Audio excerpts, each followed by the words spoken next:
Here are more foods to help keep infections away from you. I mean bacterial infections.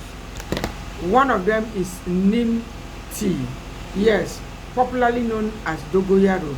It has antibacterial properties and it's one of the foods you should be taking from time to time, especially when you notice things like food-related infections.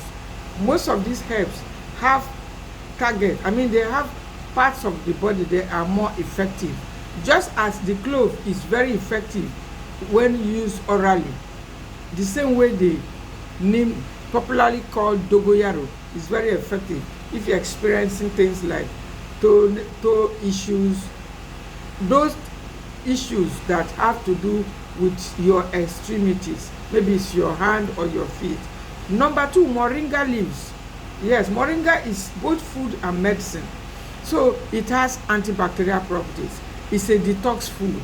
Sometimes, too much toxins makes bacteria very strong and active.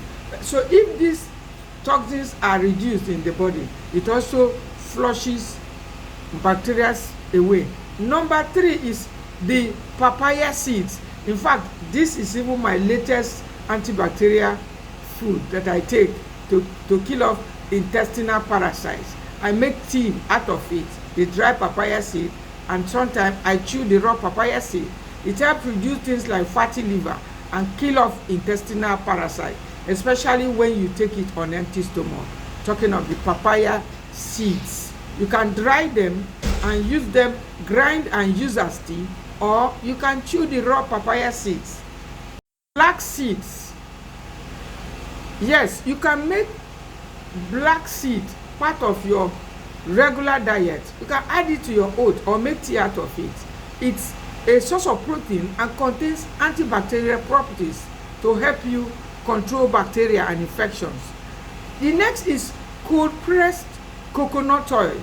It's a disease fighting oil. If you are frequently suffering infection, whether it's candida or whichever, my dear, have cold pressed coconut oil.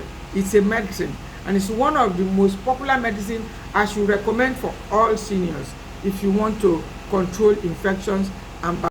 Then fresh onions. Onions is one of the disease fighting kitchen spices, whether if you're having coldness or wherever. It's a blood thinner too. It kills off bacteria. When you take it in the morning, it helps tone down blood pressure. And any food that thins your blood most likely also will destroy bacteria, because most of them thrive when the blood is thick.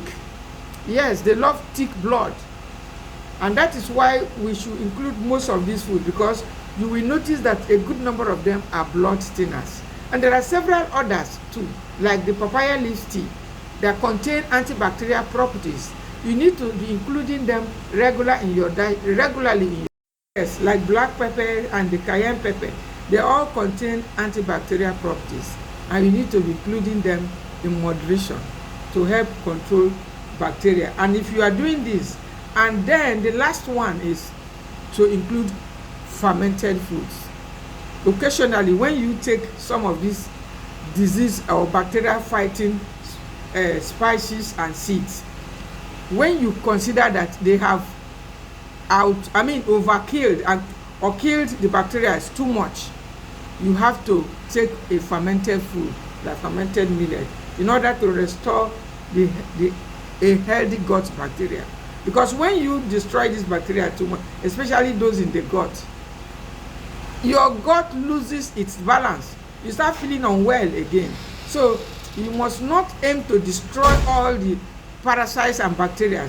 That is exactly what I am saying. And then if you feel that way, you need to include fermented foods like fermented millet or even yogurt, with probiotics to restore your gut health. And if you love this message, hit the follow button and don't forget to share it. Thank you for watching.